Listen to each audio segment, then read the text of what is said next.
नमस्कार, मैं राजीव रंजन। हमने एक प्रयास शुरू किया था कि पंचायती राज संस्थाओं, सरकारी व्यवस्था और कार्यक्रमों और जो भी सरकारी योजनाएं हैं उनके बारे में जनता तक, लोगों तक जानकारी पहुंचाई जाए। पिछले वीडियो में मैंने आपको नल जल योजना के बारे में विस्तृत जानकारी दी थी। उसके बाद मैंने आपको वार्ड सभा से संबंधित जो भी प्रावधान है, कैसे क्या होना है, वार्ड सभा के बारे में आपको जानकारी दी थी। और आज वार्ड स्तर पर काम करने वाली एक और महत्वपूर्ण संस्था, जिसका नाम है वार्ड क्रियान्वयन एवं प्रबंधन समिति, उसके बारे में हम आप आज इस वीडियो के माध्यम से आप तक जानकारी साझा करेंगे, शेयर करेंगे। हम आपको एक बार और बता दें कि पंचायती राज संस्थाओं का निर्माण इस उद्देश्य से किया गया है ताकि निर्णय लेने में, निर्णय निर्माण में और योजनाओं, सरकारी योजनाओं और कार्यक्रमों के क्रियान्वयन में जन सहभागिता को बढ़ाया जा सके, लोग निर्णय निर्माण की प्रक्रिया में भी भाग ले सके और उसके क्रियान्वयन में भी भाग ले सके। और इसी उद्देश्य से पंचायती राज संस्थाओं की स्थापना की गई थी।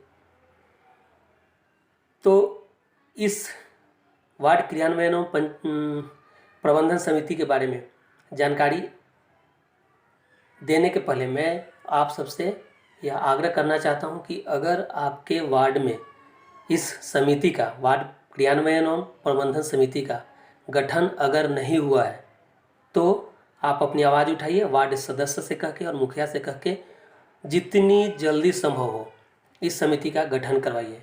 मैं यह दावे के साथ कह सकता हूं कि आप लोगों में से बहुत लोगों ने इस समिति का नाम भी नहीं सुना होगा। ज़मीनी स्तर पे शायद ही किसी वार्ड में इसका गठन हुआ हो। मुझे लगता है कि गठन कहीं हुआ ही नहीं होगा।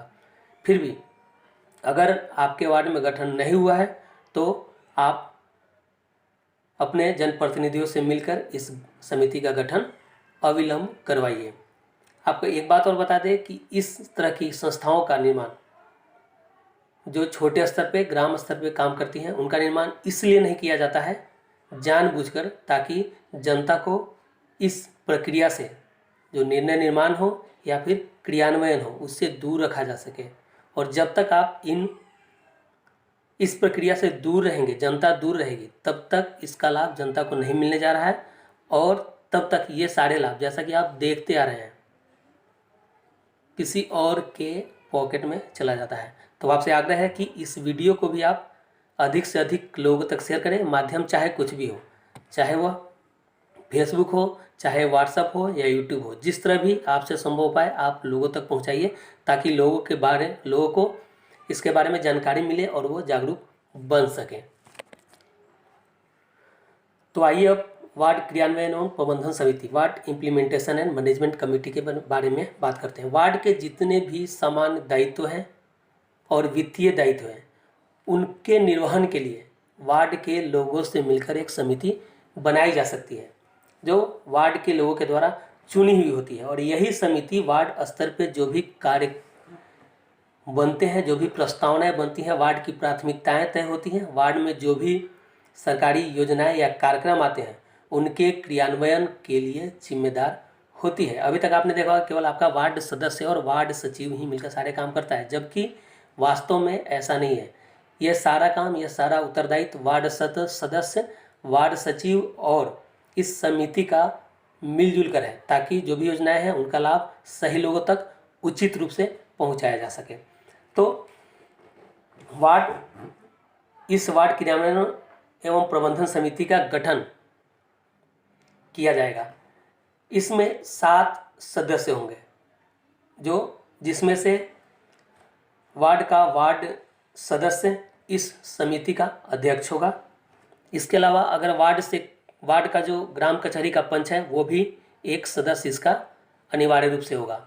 वार्ड सभा का सचिव, इसके बारे में मैंने पिछले वीडियो में भी आपको बताया था। वार्ड सभा का सचिव, ये तीनों लोग पदेन सदस्य हैं। पदेन सदस्य हैं मतलब ये इस पद पे जो भी व्यक्ति बैठेगा वो इस समिति का अध्यक्ष अनिवार्य रूप से होगा। इसके अलावा अगर वार्ड में अनुसूचित जाति या अनुसूचित जनजाति के सदस्य निवास करते हैं तो उनमें से कम एक व्यक्ति इस समिति का सदस्य होगा। इसके बाद अगर जीविका का ग्राम संगठन है या स्वयं सहायता समूह उस वार्ड में कार्यरत है तो उसका एक प्रतिनिधि भी अनिवार्य रूप से इस समिति का सदस्य चुना जाएगा। इस तरह कुल 5 सदस्य हमने अभी तक देख लिए। बाकी जो 2 सदस्य हैं वह वार्ड सभा द्वारा 2 लोगों को चुना जाएगा। इन 7 लोगों में से कम 3 महिलाएं होनी चाहिए। इसके अलावा एक परिवार से एक से अधिक सदस्य नहीं चुने जाएंगे। इसका मतलब है कि एक परिवार से केवल एक ही सदस्य इस समिति के लिए चुना जाएगा। यह समिति 2 साल के कार्यकाल के लिए बनाई जाएगी। 2 साल के कार्यकाल समाप्त होने के बाद इसका फिर से चुनाव वार्ड सभा के द्वारा किया जाएगा। वार्ड के सारे सदस्य मिलकर फिर से इस समिति का निर्माण करेंगे। अब अगर वार्ड सदस्य का पद किसी कारणवश रिक्त है, खाली है, तो फिर इस समिति का निर्माण कैसे होता है, इसके बारे में भी प्रावधान है कि गांव का मुखिया या मुखिया के कहने पर उप मुखिया वार्ड सभा की बैठक आहूत करेगा, बुलाएगा और वार्ड क्रियान्वयन एवं प्रबंधन समिति का निर्माण करवाएगा। इस कंडीशन में जब आपका वार्ड सदस्य चुना हुआ नहीं है तो वार्ड के सारे लोग मिलकर एक अस्थाई वार्ड समिति के अध्यक्ष का अस्थायी रूप से चुनाव करेगा। वह तब तक अध्यक्ष के रूप में कार्य करेगा जब तक कि वार्ड सदस्य चुनाव द्वारा चुनकर नहीं आ जाता है। जब वार्ड सदस्य फिर से चुन लिया जाता है तो अस्थायी अध्यक्ष अपने पद का त्याग करेगा और उस पद पे वार्ड सदस्य अध्यक्ष के रूप में काम करना शुरू करेगा। जैसा कि मैंने आपको बताया कि वार्ड सभा का सचिव, जिसको हम वार्ड सचिव के नाम से भी जानते हैं, वार्ड सभा का सचिव इस समिति के सदस्य सचिव के रूप में कार्य करेगा। इसके बाद इस समिति का गठन, वार्ड प्रबंधन समिति का गठन 2 वर्षों के लिए किया जाएगा और 2 वर्षों के बाद फिर से इसका चुनाव होगा और वार्ड के सदस्य मिलकर, वार्ड के लोग मिलकर फिर से सदस्यों का चयन करेंगे। अब ऐसे सदस्य जो समिति की 3 लगातार बैठकों में अनुपस्थित होते हैं अथवा लोगों को लगता है कि वह समिति के कार्यों में रुचि नहीं ले रहे, अपने दायित्वों को निभाने में रुचि नहीं ले रहे, तो वार्ड सभा प्रस्ताव पारित कर ऐसे समिति के ऐसे सदस्य को हटा सकती है और उसके जगह पे, चूँकि 2 साल का ही टेन्योर है, कार्यकाल है, तो बाकी जो समय बचता है उसके लिए, उस समय के लिए वार्ड सभा फिर से एक सदस्य को चुन सकती है जो शेष अवधि के लिए कार्य करेगी। आपको बता दें कि इस समिति की बैठक कम से कम सप्ताह में 1 बार होनी ही है। सप्ताह में 1 बार इस समिति की बैठक होनी है। अगर किसी कारणवश साप्ताहिक बैठक नहीं हो पाती है तो महीने में कम से कम 2 बैठक इस समिति की, वार्ड क्रियान्वयन एवं प्रबंधन समिति की मीटिंग होनी है। जैसा कि हम सभी देखते हैं कि वार्ड स्तर पर जो भी कार्य होता है उसके लिए फंड वार्ड सदस्य और वार्ड सचिव के संयुक्त रूप से संचालित अकाउंट द्वारा ही इस कार्य का कार्यान्वयन होता है। जो भी फंड आता है, जो भी पैसा आता है, उसी अकाउंट में आता है। तो यह वास्तव में जो अकाउंट है वह वार्ड क्रियान्वयन प्रबंधन समिति का है और इससे जो भी निकासी है, इसका जो भी संचालन है, वह वार्ड सदस्य और वार्ड सचिव के संयुक्त हस्ताक्षर से इस खाते का संचालन किया जाता है। अतः इस समिति का एक बैंक अकाउंट भी जो पास के बैंक में होगा खोला जाएगा। अब देखते हैं कि यह वार्ड समिति क्या क्या काम करती है, लेकिन इसके पहले एक बात और बता दें कि वार्ड समिति, जो प्रबंधन समिति है वार्ड की, उससे संबंधित जो भी रिकॉर्ड्स होंगे, अभिलेख होंगे, बैंक पासबुक होगा, चेक बुक होगा, वो सभी वार्ड सदस्य की निगरानी में रहेंगे। इसका मतलब यह है कि ये सारे रिकॉर्ड, यहाँ तक कि वार्ड सभा से संबंधित जो भी रिकॉर्ड है तो वो सारे वार्ड सदस्य के पास भी रहेंगे। किसी अलग व्यक्ति को, किसी दूसरे व्यक्ति को यह अधिकार नहीं है कि वह इन कागजातों को अपने पास रखे। इसका मतलब यह है कि इसकी रक्षा की जिम्मेदारी पूरी तरह से वार्ड सदस्य का है। वार्ड सभा के भी जितने कागजात हैं वो वार्ड सदस्य के पास ही रखे जाते हैं, कोई और व्यक्ति इसको नहीं रख सकता है। अब देखते हैं कि वार्ड क्रियान्वयन एवं प्रबंधन समिति कौन कौन से कार्य करती है। तो सबसे पहली बात कि वार्ड में जो भी कार्य हो रहे हैं उसके बारे में, जो भी योजनाएं हैं, जो विकास कार्यक्रम है वार्ड के लिए आते हैं, उसके बारे में विचार करना और वार्ड सभा के सामने, जब भी वार्ड सभा की मीटिंग होती है उसके सामने इसको प्रस्तुत करने का काम इस वार्ड प्रबंधन समिति का है। इसके अलावा वार्ड की क्या प्राथमिकताएं हैं। वार्ड में हर वार्ड की अपनी अपनी ज़रूरतें हैं। कहीं पे नल जल की ज़रूरत है, कहीं पे सड़क की ज़रूरत है, कहीं पे नाली की ज़रूरत है, कहीं पे स्कूल की ज़रूरत है, कहीं आंगनबाड़ी की ज़रूरत है। तो हर वार्ड की आवश्यकताएं, प्राथमिकताएं अलग अलग होती है और ये प्राथमिकता तैयार करने का काम इस वार्ड प्रबंधन समिति का है और यह प्राथमिकता तैयार करने के बाद इसका प्रस्ताव वार्ड सभा में रखा जाएगा, जहां वार्ड सभा इसे पास करती है। तो प्राथमिकता तैयार करना और योजनाओं के बारे में प्रस्ताव तैयार करना, ये सारा काम समिति का है जो वार्ड सभा के सामने रखेगी। इसके अलावा साक्षरता, सार्वजनिक स्वच्छता, स्वास्थ्य, पर्यावरण, प्रदूषण नियंत्रण जैसे जितने भी विषय हैं, इन सब पे जागरूकता पैदा करने के लिए वार्ड सभा का सहयोग यह समिति करेगी। इसका मतलब है कि यह जो भी जागरूकता अभियान है वो कैसे चलाया जाएगा, कैसे किया जाएगा, इसका क्रियान्वयन कैसे होगा, किस स्तर पे होगा, ये सारा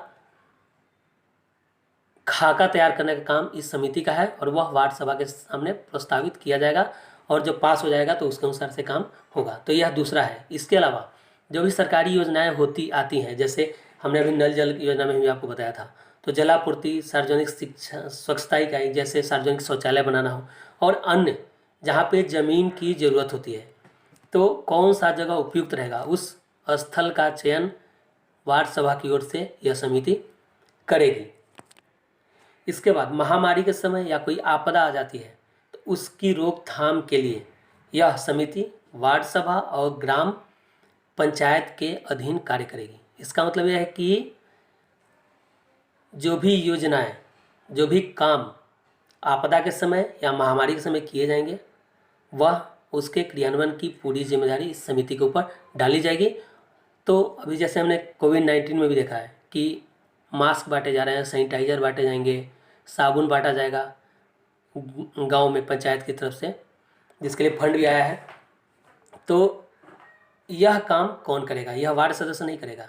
ये जो भी सुविधाएं, जो भी फैसिलिटीज़, जो भी संसाधन ग्राम पंचायत की तरफ से वार्ड को भेजे जाते हैं, उसके वितरण का दायित्व भी इस समिति पे होगा और कैसे क्या किया जाए, किस तरह महामारी को रोका जाए और इसका जो भी निर्देश हैं उसका पालन कैसे किया जाए, इसकी जिम्मेदारी समिति के ऊपर होगी। इसके बाद जो भी प्रोग्रेस रिपोर्ट है कि कितना काम हुआ, कौन सी योजना चल रही है, कौन सी योजना आई है, इस सब के बारे में रिकॉर्ड तैयार करना, प्रस्ताव तैयार करना और वार्ड सभा को जानकारी देना, यह वार्ड मैनेजमेंट कमेटी का, वार्ड प्रबंधन समिति का जिम्मेदारी है। अब देखते हैं कि इसकी बैठक कैसे होनी है। तो जैसे ही वार्ड क्रियान्वयन एवं प्रबंधन समिति का गठन होता है उसके तुरंत बाद इसकी पहली बैठक होगी और उस बैठक में यह निर्धारित किया जाएगा कि इसकी अगली बैठक कब होगी। हमने पहले ही बताया कि इस समिति की बैठक साप्ताहिक रूप से होनी है, हर सप्ताह इसकी मीटिंग होनी है और जो भी मुद्दे हैं उस पर चर्चा होगी। किंतु अगर किसी कारणवश साप्ताहिक बैठक संभव नहीं हो पाता है तो कम से कम महीने में कम से कम 2 बैठक इस समिति की होनी है।